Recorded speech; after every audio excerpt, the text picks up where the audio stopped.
बहुत समय पहले अरब के एक खूबसूरत शहर अजराक में एक गरीब लेकिन बहादुर लड़का रहता था जिसका नाम था अलादीन।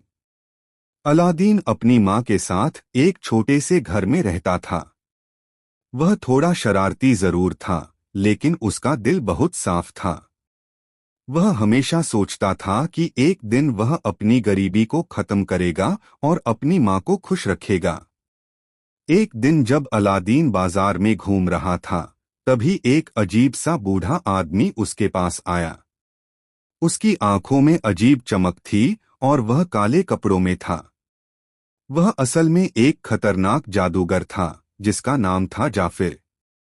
जाफिर ने मुस्कुराते हुए कहा, अलादीन, मैं तुम्हारे पिता का दोस्त हूँ। मुझे तुम्हारी मदद चाहिए। अलादीन को थोड़ा शक हुआ, लेकिन उसने सोचा शायद यह सच हो। जाफिर उसे शहर से बाहर एक पुराने खंडहर की ओर ले गया। वहां एक पत्थर का दरवाजा था जिस पर रहस्यमयी निशान बने हुए थे। जाफिर ने कहा, इस दरवाजे के अंदर एक जादुई चिराग है। सिर्फ तुम ही उसे निकाल सकते हो। जादूगर ने मंत्र पढ़ा और दरवाजा खुल गया। अंदर एक गुफा थी जो चमकते खजानों से भरी थी। सोना, हीरे और मोती हर तरफ बिखरे हुए थे। लेकिन गुफा के बीच में एक पुराना, धूल से भरा चिराग रखा था। अलादीन को जादूगर की बात याद आई और उसने चिराग उठा लिया।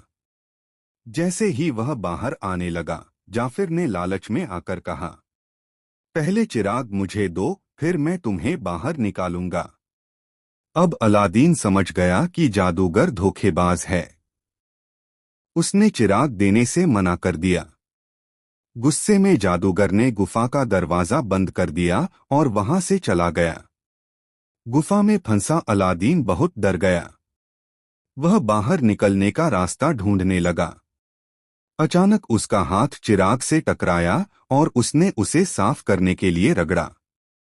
जैसे ही उसने चिराग रगड़ा, अचानक नीली रोशनी फैल गई और एक विशाल जिन्न प्रकट हुआ। जिन्न बोला, मैं चिराग का जिन्न हूँ। जो भी इस चिराग को रगड़ता है, मैं उसकी हर इच्छा पूरी करता हूँ। अलादीन पहले तो डर गया, लेकिन फिर उसने हिम्मत करके कहा, मुझे इस गुफा से बाहर निकाल दो। एक ही पल में जिन्न ने उसे बाहर पहुंचा दिया। कुछ दिनों बाद अलादीन शहर में घूम रहा था। तभी उसने महल की बालकनी में खड़ी राजकुमारी नूरजहां को देखा। राजकुमारी बहुत दयालु और सुंदर थी। उसे देखते ही अलादीन के दिल में प्यार जाग गया। लेकिन समस्या यह थी कि वह गरीब था और राजकुमारी से शादी करना आसान नहीं था। अलादीन ने जिन्न को बुलाया और कहा,